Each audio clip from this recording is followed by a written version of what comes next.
Sandy Says Read. Welcome to the channel and happy Dracula Day. We are recording this in advance of Dracula Day in hopes that I remember to upload it on the correct day. We'll see how that goes. You may notice that we are doing the red gem instead of purple today in honor of the blood fest that is Carpathia. Here's the book, Carpathia. We have read Carpathia by Matt Forbeck in preparation for Dracula Day this year. It's an awesome, good book. I highly recommend. So we're going to be talking about this. Before I dive into the review and discussion, I want to encourage you all. Let me make sure I say this right. I want to encourage you all to listen to Vamp Chat with Dan and Ava. This is a podcast over on Podbean, and I think that they also broadcast it on Spotify, but Podbean for sure.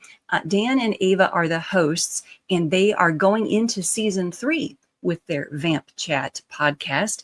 And I was their guest on the end, the final episode of season 2. I will put a link to that in the drop-down box below, so you can check out their Vamp Chat, and you can check out the episode that I was on.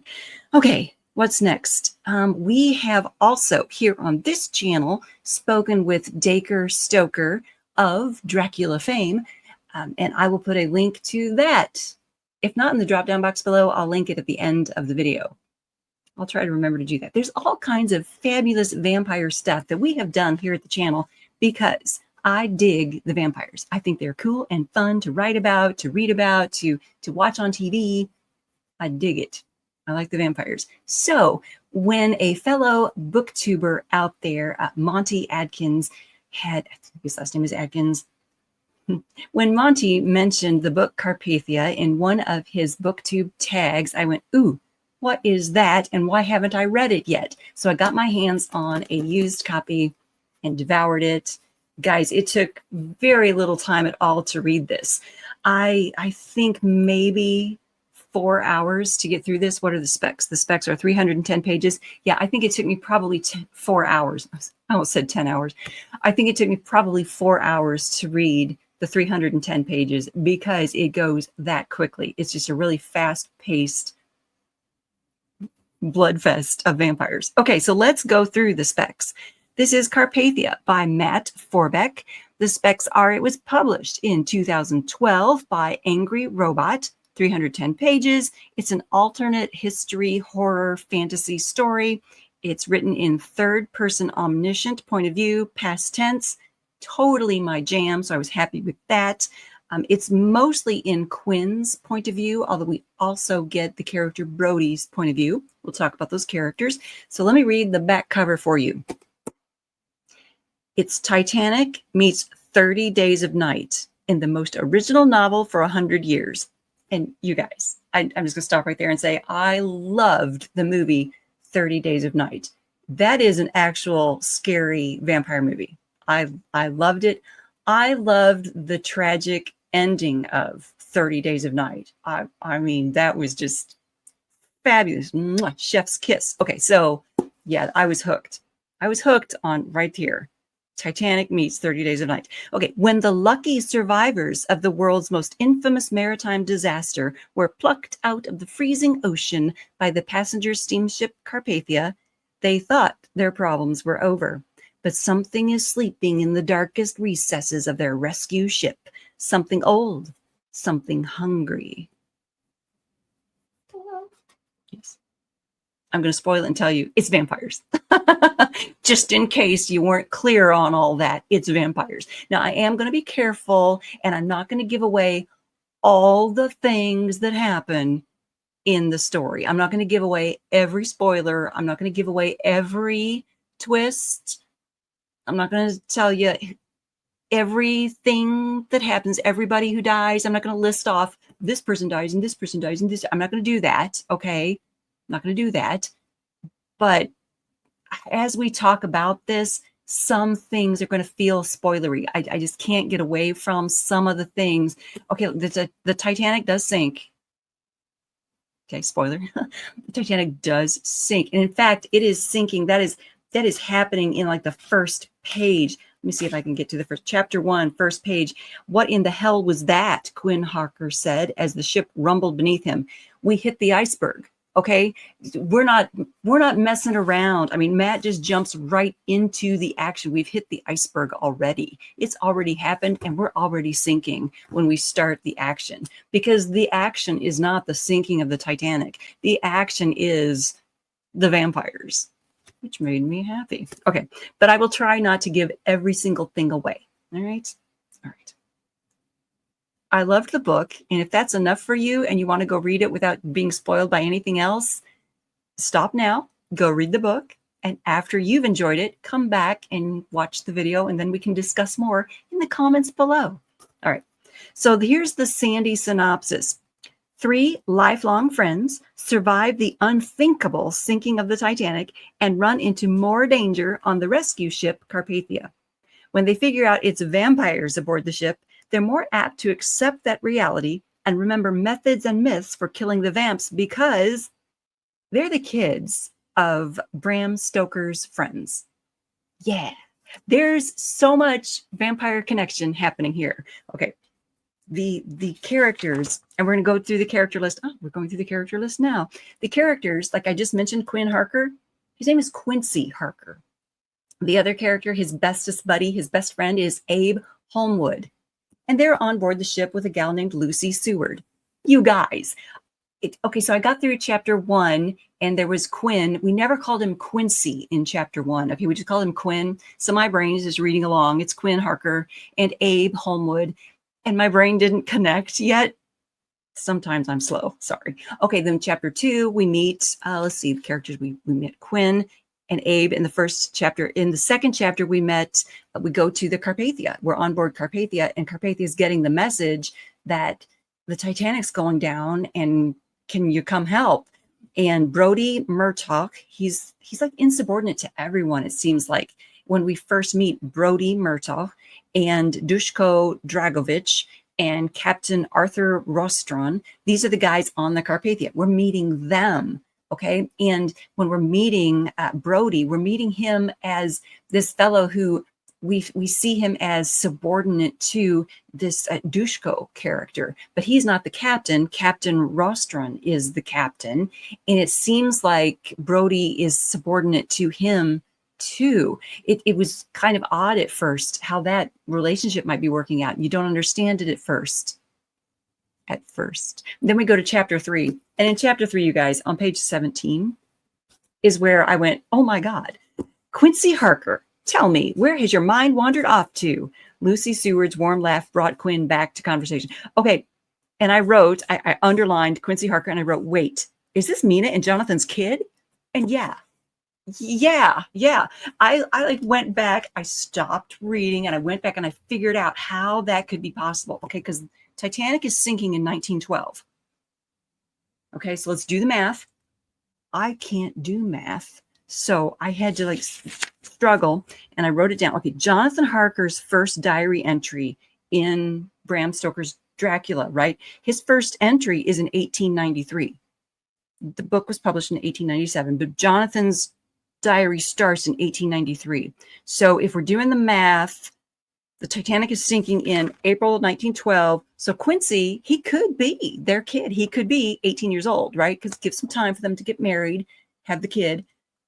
He could be their 18-year-old son. This could be, yeah. So I was down with it. I was cruising along with it. And then later in the story, and I'm not going to give away stuff around this, okay? But later in the story, we hear about the family on page 192 and 193. And I wrote up here in the margin, family. Okay, so we also have another character, Dr. Cherryman, who is totally willing to accept this vampire thread. It takes a minute, but then he's totally willing, okay? The man bowed his head for a moment before speaking. It runs against everything I've ever been taught or believed in. I'm a man of science, not superstition. But when evidence like this crops up, what am I to do? How do I explain it? Just because you can't explain something doesn't mean it's not so, Lucy said. She reached out and put a hand on the man's arm, and that seemed to give him strength. Let's say it's true. Quinn glanced at Lucy and saw her lips pursed together as if she'd bitten something sour. Just for the sake of argument, call it a hypothesis, if you will. And Lucy agrees, okay, a hypothesis. So they talk about the hypothesis of this might be vampires. We're trying to convince Dr. Cherryman this might be vampires that's going on here. And he says, let's say vampires exist. What does that mean? They're talking about, Lucy and Quinn are talking about how they can, let's avoid conjecture and stick to the facts as we know them. Okay, they drink blood. They can mesmerize men and women. We talk about they can change shape, mist, bats, wolves, and so on. And then he says, has either of you read Dracula?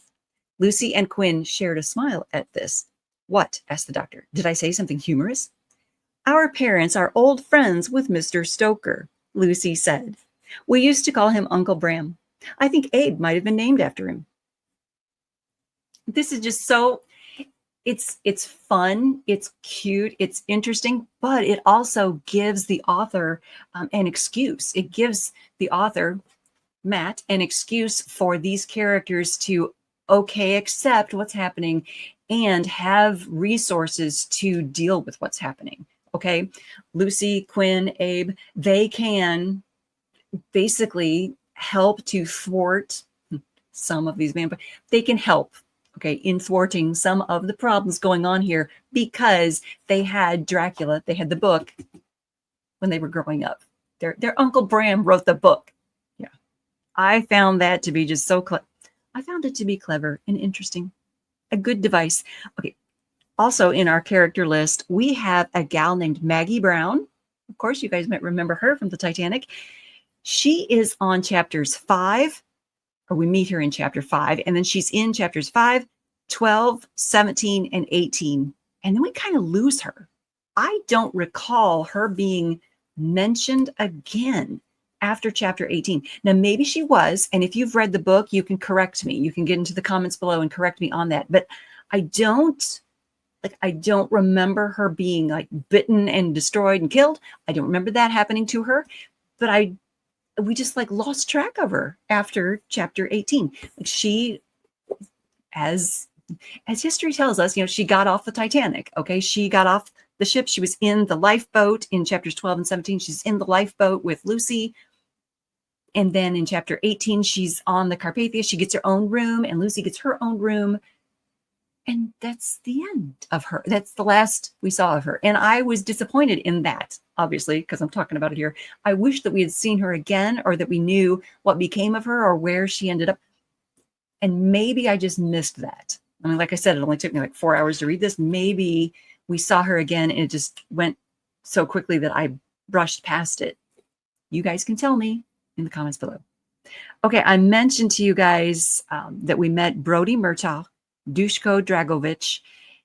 These two are vampires. Okay. Dushko, obviously, I mean, listen to that name. He's the big baddie. Okay. He's the man in charge. He's the ultimate sire. He's the oldest, the eldest, the strongest. And he, of course, has a partner with him. And we meet her. Her name is Elisabetta Exed. And she is this beautiful, lustful, gorgeous vampire woman, vampiress, if you want to call her a vampiress. She's lovely and all that. A villain, a vixen, yeah, a femme fatale. She's all those things. Okay. All right, that's our character list that I wanted to mention. There are a ton of other characters. There are all kinds of other supporting characters in here, but I didn't feel the need to go through all of them. They're window dressing. Let's call them that. So let's talk about our actual action that's going on here. Dushko, the main sire vampire, he is taking all of these other vampires from Manhattan to the old world. He's taking them to Serbia. Basically, some stuff has been going on in the new world over there in Manhattan, and he is afraid that the vampires are going to get found out. He's afraid that the humans are going to figure out there are vampires among them and do something about it and start killing them off. So he wants to get his people, his kind, back to the old world and let some of this unrest settle back down, come back to rest so that they can regroup and live, happily in their old world. Brody Murtaugh, he is an Irish. He's an Irishman. He's an Irish vampire. He doesn't like that idea. He would rather just be the predator that he has become. And he doesn't want to go back to the old world. He's kind of a whiner about it. He doesn't want to go back to the old world. He doesn't want to be under Dushko's thumb. He would like to be the alpha. So he causes some unrest. So there is, that conflict and friction between Dushko and Brody, like going at each other. Okay. So that is one of the plot lines that we have going through the story, other than all these poor people who survived the sinking of the Titanic, the people who survived that and got away on the lifeboats. They're now on the Carpathia, and whoops, vampires are trying to eat them and destroy them and blah. That's one plot. The other plot is this division, this fighting, this infighting going on between the big vampires who want to be alphas. Yeah. There's also a romance going on in this story. There's a little romance plot going on in there. It's not a big, like bodice ripper romance. Don't worry, that's not what's happening. But we do have Quinn and Abe and Lucy, these three lifelong friends that have known each other, forever and a day. Abe and Lucy are sort of, there's an understanding that at some point they're probably going to be married. That there's an understanding that they are sort of kind of engaged, sort of kind of. Abe considers Lucy his girl, and Lucy's okay with that, even though she is like this empowered woman. She's a suffragette, and she kind of sees herself as quite independent. She's going to America so that she can go to college in the fall. Okay. She's going to get herself an education, and she's going to be empowered. Okay. But she does see herself as belonging to Abe, and Abe sees her as his girl. Quinn loves her. Okay. He is just besotted with her, and he's just pining away because he has so much love for her and so much love and respect for his best friend, Abe. He would never do anything to come between them. He would never do anything to disrupt his friendship with Abe. He would never interrupt that. But he is so in love that he just can't stand it. But he's on this ship with them, and he can't wait to get to America and get away from them because he's so afraid that he's going to show his hand. But Abe has already figured out that Quinn's in love with his girl. Okay, so on the night that the ship is going down, Quinn thinks he's going to die. Quinn and Abe, they've gotten Lucy onto a lifeboat. She's going off into the sea, into the dark. She's away, so she's safe. But Quinn and Abe are on the ship, and they recognize they're probably going to die. This is probably the end for them. There are not enough lifeboats. We all know the story. Okay, they figure they're going to die. So on pages 51 and so on, Quinn is thinking to himself, I need to confess to my best friend that I'm in love with this girl. I need to tell him this before I die. I need to get this off my chest. Now let's see. What does he say? If we don't make it through this, Quinn said, there's something I need to tell you. Oh, for Lord's sake, Abe said, as he held up his arms to help catch the lifeboat the sailors and a few other passengers on top of the roof were struggling to free. Let's not ruin the moment, shall we? Okay, so Abe is kind of, he thinks he knows what's coming, okay? And let's see, if I don't say it now, then I might never get the chance, Quinn said. Once the ship goes down, there's no telling what might happen to any of us.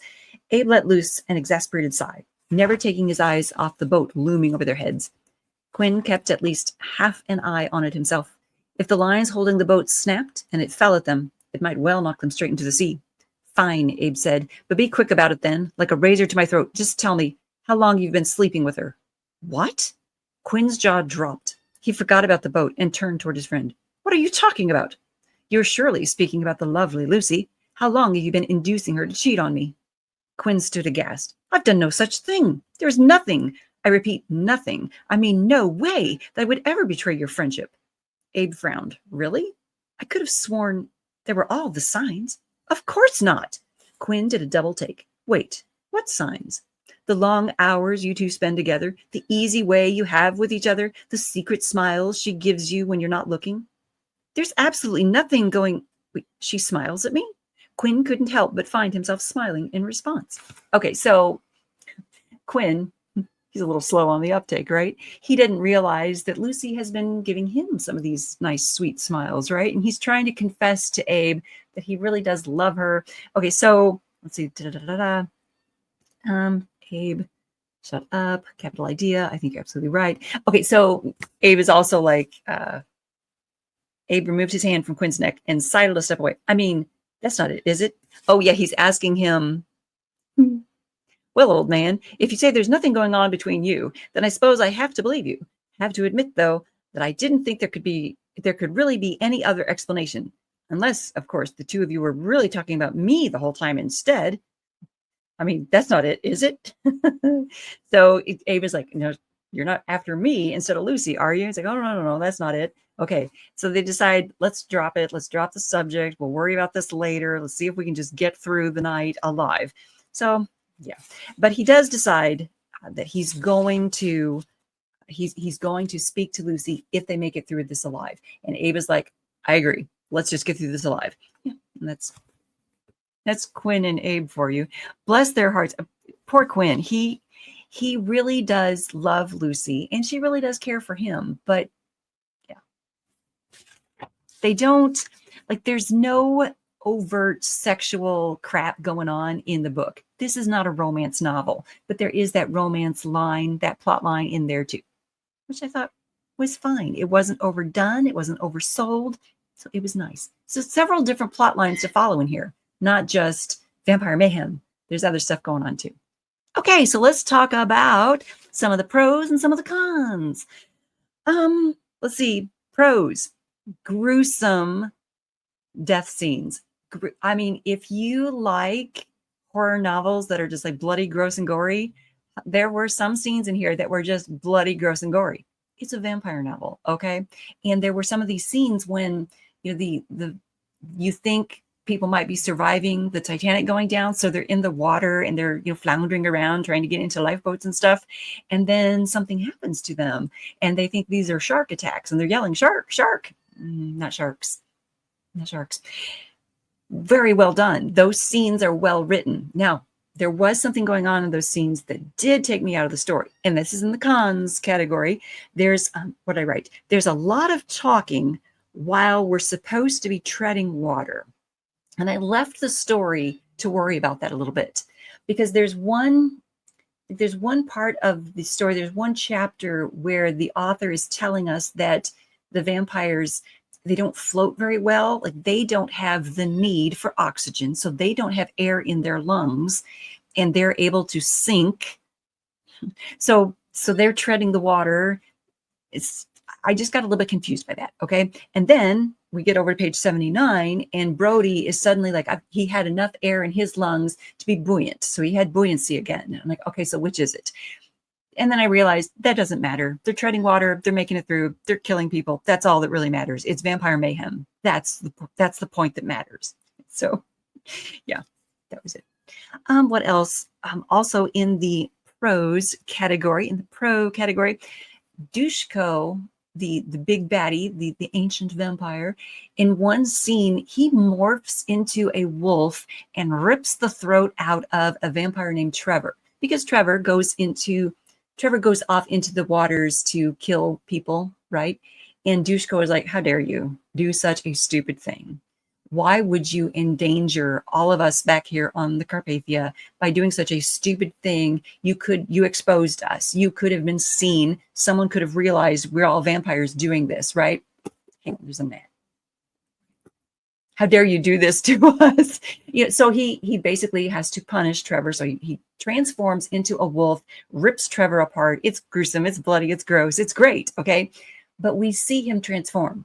And when we see that happen, now the reader is ready for other vampires transforming into wolves or bats or whatever they need to transform into. So well placed, so well done. I thought that was fantastic, because later when another vampire needs to change into a bat, we're not surprised by it. We're not taken aback by, okay, that legend, that mythos, it's happening in this book too. It was very well done. Nicely done. So I put that in the pro category. Very nicely done. Over in the cons category, when quite a bit of the middle part of the book was devoted to, you know, the sinking of the ship and everyone in the water freezing and being taken by vampires, bad things happening like that, right? Boy, people were alive in the water for quite some time. And I I did get taken out of the story wondering, how can these people still be alive? How can this person still be in the water, alive, talking, functioning? It's been an hour. They should be dead after an hour. They should be frozen and not able to have this full conversation while treading water, chatting with a vampire. I mean, it was just a couple of times I got taken out of the story by that, but it worked. We still had people being viciously murdered by vampires, so it was good. Also in the pro column, back over to the pros, the garlic and crucifixes, they were quite handy.